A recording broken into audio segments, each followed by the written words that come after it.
নমস্কার বন্ধুরা, আমার রান্নাঘরে সবাইকে স্বাগত। আজ বানিয়েছি বিনা তেলে, বিনা বাটারে, বিনা ঘিতে দারুণ সুন্দর একটা নিরামিষ কেক। আর আশা করি তোমাদের এই রেসিপিটা ভালো লাগবে। তো চলো দেরি না করে কিভাবে বানিয়েছি সেটা দেখে নিই। প্রথমেই আমি একটা কেক টিন নিয়ে নিয়েছি। কেক টিন নিয়ে নেওয়ার পরে তারপরে এখানে সামান্য একটু তেল দিয়ে এটাকে ভালো করে মাখিয়ে নিচ্ছি। মাখিয়ে নেওয়ার পরে তারপরে একটা এর সাইজ করে একটা বাটার পেপার নিয়ে নিয়েছি। আর এটা বাটার পেপারটা এখানে লাগিয়ে দিচ্ছি।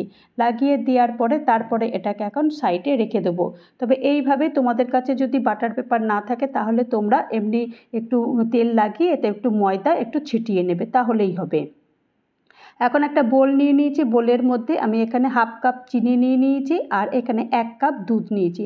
দুধটা কিন্তু অবশ্যই গরম নিতে হবে। গরম দুধের মধ্যে চিনিটা ভালো করে এটাকে মেশাতে হবে। চিনিটা যতক্ষণ পর্যন্ত না গলে যায় ততক্ষণ পর্যন্ত এইভাবে এটাকে ভালো করে মেশাতে হবে।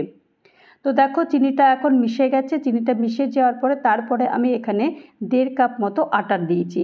হ্যাঁ বন্ধুরা, আজকে কেকটা তৈরি করব সম্পূর্ণ আটা দিয়ে, একটু ময়দা লাগবে না। আটা দিয়েও যে এত সুন্দর কেক তৈরি হয়, কেকটা তৈরি হয়ে যাওয়ার পর তারপরে তোমরা বুঝতে পারবে যে কতটা সুন্দর কেকটা তৈরি হয়েছে।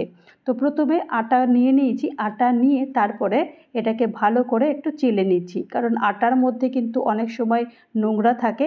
তো সেই কারণে আটাটা প্রথমে একটু চেলে নিতে হবে।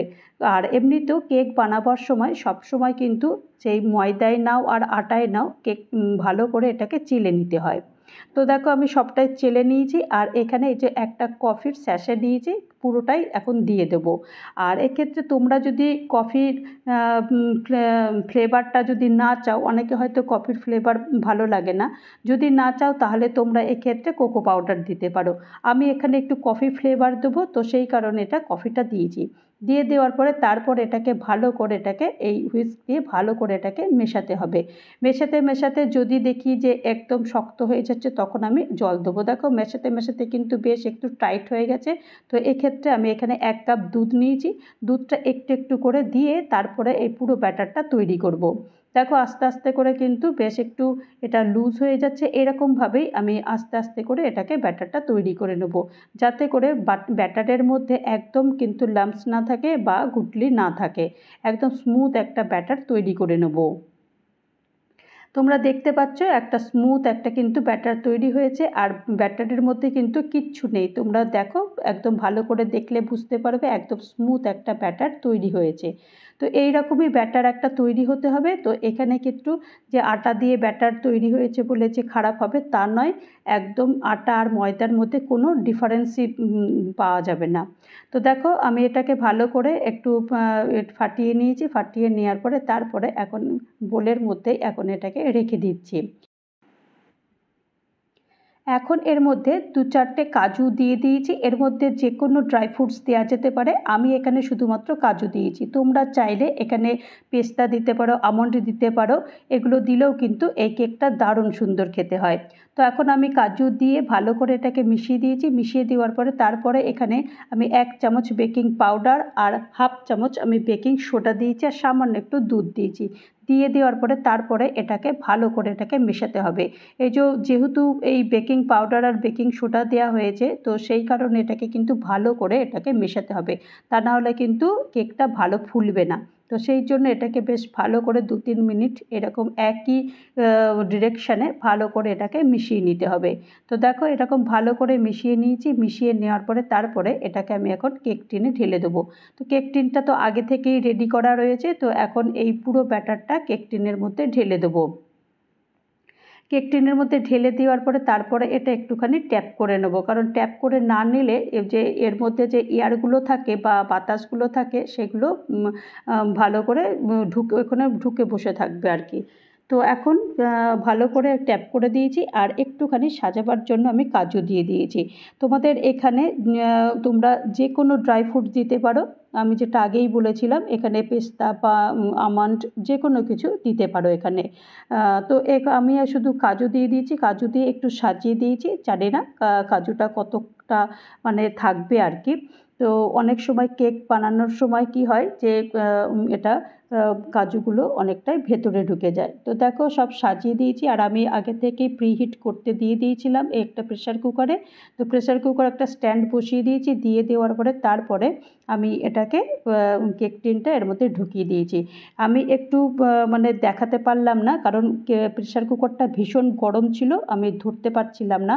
তো একটুখানি সাবধানে আমি এটাকে দিয়ে দিয়েছি। তোমরাও যখন করবে অবশ্যই কিন্তু সাবধানে করবে। আর এটাকে আমি এখন 1 ঘন্টা মতো এটাকে বেক করব। 1 ঘন্টার আগে আমি একটুও খুলবো না, খুলবো একদম 1 ঘন্টা পরে।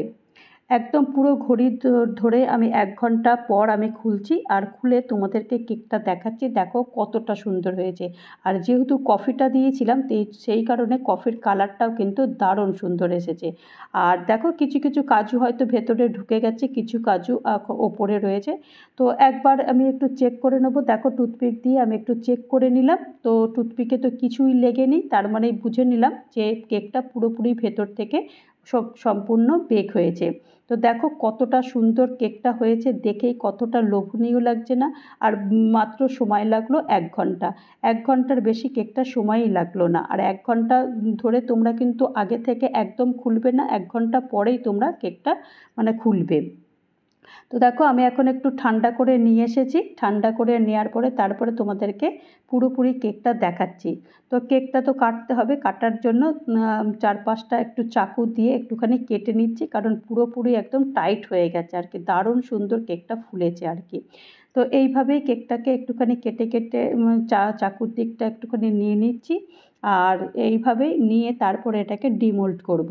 ডিমোল্ড করার সময় সব সময় কিন্তু আগে থেকে এই চাকু দিয়ে একটু করে নিলে খুব তাড়াতাড়ি ডিমোল্ড হয়ে যায়। তো আমি এটাকে উল্টে দিয়েছি, উল্টে দিয়ে তারপরে দেখো তোমাদেরকে দেখাচ্ছি উল্টো পিঠটাও দেখো কতটা সুন্দর হয়েছে। যে একটুও পড়েনি, পুরো ঘড়ি ধরে 1 ঘন্টা ধরে তোমরা যদি রাখো তাহলে দেখবে তোমাদের কেকটাও ঠিক এই রকমই হবে। আমি তো পুরো ঘড়ি ধরেই 1 ঘন্টা দেখেছি। দেখো ওপর উল্টো পিঠটাও যে পুড়ে গেছে তাও নয়, উল্টো পিঠটাও কিন্তু খুব সুন্দর দেখতে হয়েছে।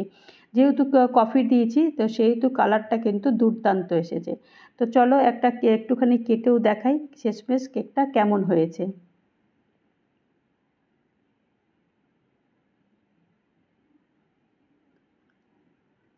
তো দেখো কেকটা তো তোমাদেরকে কেটে দিয়েছি। দেখো কেকটা কিন্তু ভেতরটাও কতটা সুন্দর বেক হয়ে গেছে, আর কতটা সুন্দর জালি জালি হয়েছে। আর কেক জালি জালি হলে তবেই কিন্তু স্বাদ হয়। আর কতটা সফট, দেখো কতটা সফট হয়েছে। তো তৈরি হয়ে গেল আমার আটার কেক। এই আটার কেকের রেসিপি যদি তোমাদের কারোর ভালো লাগে তাহলে অবশ্যই একটা লাইক করো, কমেন্ট করো, পারলে আমার চ্যানেলটা সাবস্ক্রাইব করে আমার পাশে থেকো। আর যারা নতুন বন্ধু হয়ে আমার চ্যানেলে ভিজিট করেছো তাদেরকে অজস্র ধন্যবাদ। আর যারা এখনও পর্যন্ত আমার চ্যানেলটা সাবস্ক্রাইব করোনি তাদেরকে অনুরোধ করব চ্যানেলটা সাবস্ক্রাইব করতে। ভালো থেকো, নমস্কার।